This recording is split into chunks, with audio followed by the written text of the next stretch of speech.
Assalamualaikum. Dear student, welcome to my YouTube channel Explore Physics. I'm Umar खिताब PhD scholar of physics. Please channel को subscribe कीजिए और अपने दोस्तों के साथ शेयर कीजिए. आज के लिए हमारा टॉपिक है एनर्जी. बेसिक फ़िज़िक्स पे हम प्लेलिस्ट कर रहे हैं. हमारा काफ़ी एक प्लेलिस्ट बन चुका है. तो एनर्जी क्या है? Capability of a body to do work. किसी ऑब्जेक्ट में काम करने की सलाहियत. काम क्या है? काम पहले वीडियो में हम बात कर चुके हैं इस पर कि डेली लाइफ में काम क्या है, फ़िज़िक्स में काम क्या, दोनों में हमने फ़र्क क्या है.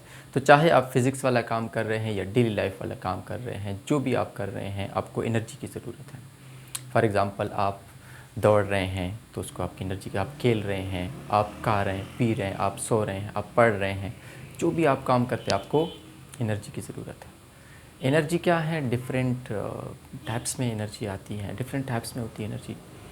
इलेक्ट्रिकल एनर्जी, साउंड एनर्जी, मैं बोल रहा हूँ ये भी एनर्जी है. Kinetic energy, potential energy, chemical energy, nuclear energy.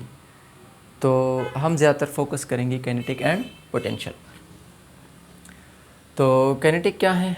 हाँ, एनर्जी जो है वो स्केलर क्वांटिटी है. उसके नेचर पर अगर बात करें तो स्केलर क्वांटिटी है और इसका ऐसा यूनिट क्या है? जॉल है. ठीक हो गया. तो जो भी एनर्जी होगी उसको हम जॉल की यूनिट में मेजर करेंगे और उसको स्केलर क्वांटिटी मानेंगे, जिस टाइप की भी या जिस फॉर्म की भी एनर्जी होगी. तो काइनेटिक एनर्जी क्या है? Energy because of motion. अगर कोई ऑब्जेक्ट मोशन में है तो उसके पास एनर्जी है, मतलब है कि वो काम करने के काबिल है. फॉर एग्ज़ाम्पल आप मूविंग ट्रेन के सामने ऐसे खड़े हो जाए तो what will happen? Moving train can shock you. क्यों? क्योंकि उसके पास एनर्जी थी और वो काम करने के काबिल था. इन द सेम आप मूविंग फैन के सामने ऐसे हाथ रखे, it can cut you. Why? Because it was in motion and it was able to do work. तो जो भी चीज़ें मोशन में होती हैं वो काम कर सकते हैं. मूविंग वेंड से क्या होता है? टरबाइन चलते हैं और टरबाइन से वेंड टरबाइन चलते हैं और वेंड टरबाइन से बिजली पैदा होती है. Moving cricket ball can shock us. Moving cricket ball क्या करते हैं? Football, moving cricket ball, football हमें शॉक करते हैं. क्यों? क्योंकि उनके पास एनर्जी होती है और वो काम कर सकते हैं. और मैथमेटिकली इसको कुछ ऐसे लिखते हैं, हाफ एम वी स्क्वायर. इसको डिराइव करना है कि ये रिज़ल्ट कहाँ से आया है, इसलिए मैंने यहाँ पे साइन ऑफ इंट्रोगेशन लिखा है. तो उसके लिए मैंने कुछ ऐसे किया है कि सपोज़ ये मेरे पास कोई ऑब्जेक्ट ब्लॉक है और ये कोई ऑब्जेक्ट है, बुलेट ही समझ लीजिए, वो सामने ब्लॉक है और मैं बुलेट यहाँ से शूट करूँ. तो इसका मास m है और इनिशियल वेलोसिटी v आई, जिसको मैं v का नाम दे रहा हूँ, और फाइनल वेलोसिटी 0, क्योंकि बुलेट ने वहाँ टकरा के रेस्ट में आना है. तो बुलेट ने वहाँ टकरा के रेस्ट में आना है तो कुछ काम करना है, मतलब है कि अपनी जितनी एनर्जी थी वो दूसरे ऑब्जेक्ट में ट्रांसफ़र करनी है. तो वो यहाँ पे जो बुलेट ने काम करना है वो काम is a form of energy में अपेयर होना है. देखते हैं मैथमेटिकली कैसे. वर्क बराबर होता है एफ डॉट एस के. एफ फोर्स है, एस डिस्प्लेसमेंट है. न्यूटन सेकंड लॉ से हमें पता है F is equal to M A. और तो डब्ल्यू इज इक्वल टू, इस इक्वेशन में अगर एफ की जगह एम ए पुट तो W is equal to M A S. अब ए की जगह मैं V square divide by 2 S put कर रहा हूँ. वो कैसे? यहाँ पे मैंने डिराइव किया है. देखिए, एक्सेलरेशन मेरे पास थर्ड इक्वेशन ऑफ मोशन को मैंने यूज़ किया है, क्योंकि मेरे पास टाइम नोन नहीं, इसलिए मैं third equation of motion use कर रहा हूँ. 2 is equal to V F square minus V I square. Object टकराता है तो वी एफ स्क्वायर 0, तो वी आई को मैं वी का नाम दे रहा हूँ, तो minus V square. Acceleration negative होगा, वेलोसिटी में डिक्रीज़ आ रहे हैं. ऑब्जेक्ट के पास पहले वेलोसिटी थी, बाद में वेलोसिटी कम हुई है, कम या ज़ीरो हुई है तो डिक्रीज़ आया है.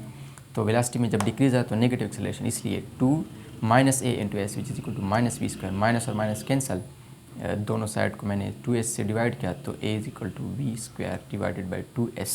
इसलिए मैं V square divide by 2s put कर रहा हूँ a की जगह. s और ये s cancel, work W is equal to, ये वर्क डन अपेयर होगा in the form of kinetic energy which is equal to half M, half ये M V square divide by 2 या हाफ एम वी स्क्वायर. क्या बता रहे equation? इसको कहते हैं वर्क एनर्जी थ्योरम, कि जब भी किसी ऑब्जेक्ट की काइनेटिक एनर्जी में चेंज आते हैं तो वर्क डन के बराबर होता है.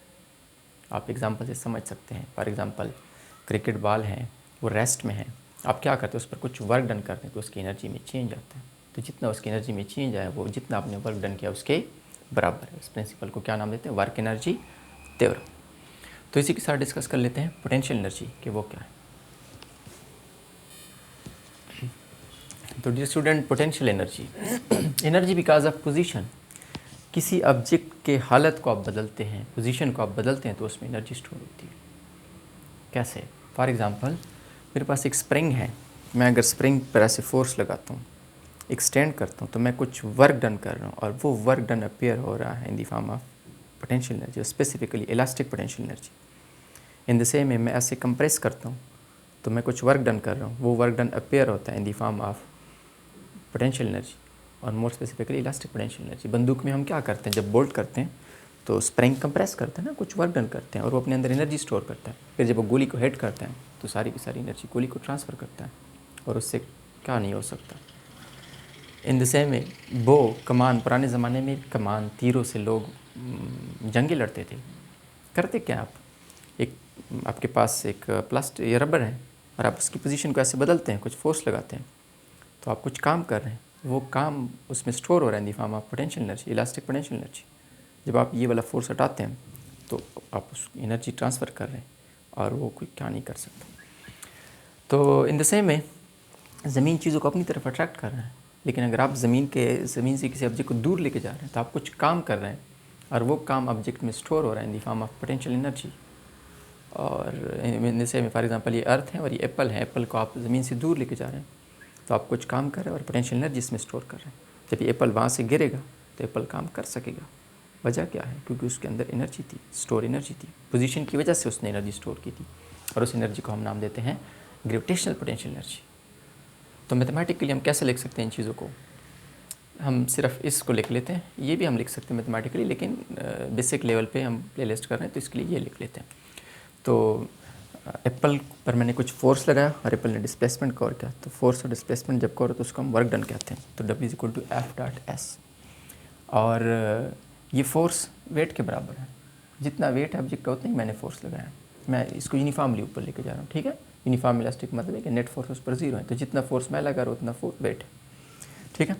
तो वेट वो फोर्स की जिससे अर्थ चीज़ों को अट्रैक्ट करे, प्ले लिस्ट हम कर चुके इस पर वीडियो, वो mg के बराबर होता है और s यहाँ पर डिस्टेंस हाइट है तो इसलिए s = h, तो W = mgh। ये वो काम है जो आप कर रहे हैं और ये अपेयर हो रहा है, स्टोर हो रहा है in the form of gravitational potential energy. Hopefully आप समझ चुके होंगे। अगर कोई सवाल है, यू आर मोस्ट वेलकम। तो आज के लिए इतना ही, मिलते हैं नेक्स्ट लेक्चर में।